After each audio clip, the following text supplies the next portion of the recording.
Nalalapit nang matapos ang elimination round ng Governor's Cup. Matinding labanan ang ating masasaksiyan bukas. Crucial nga ang magiging match ng Barangay Ginebra at ng San Miguel Beermen. Susubukan ng Beermen makabawi. Labanan nito sa top spot ng Group B.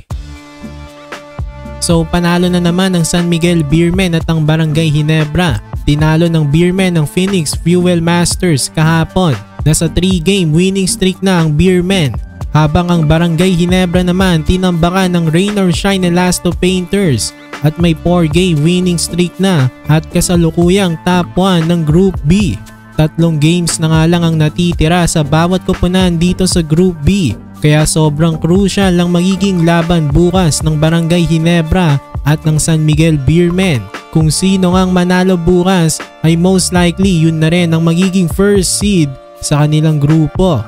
Parehas ngang nasa winning streak ang dalawa at parehong magandang nilalaro ngayong conference. Especially itong Ginebra na nasa 4-game winning streak na nga at mukhang nagagamay na nila RJ Abarientos at Stephen Holt ng sistema ni Coach Tim Cone. Ito namang San Miguel Beermen kakapalit lang ulit ng import. Binalik na ulit nila si Jordan Adams at muntik na namang umiscore ng 50 points. Naka 49 points siya kontra sa Phoenix Fuel Masters.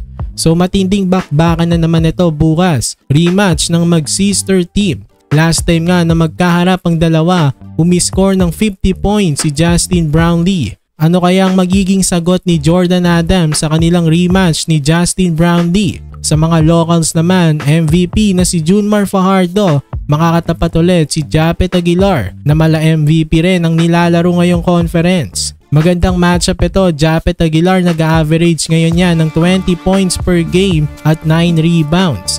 Junmar Fajardo naman double-double, 16 points per game at may 12 boards. So kanino kayo mga kabakets? Barangay Ginebra o San Miguel Beermen?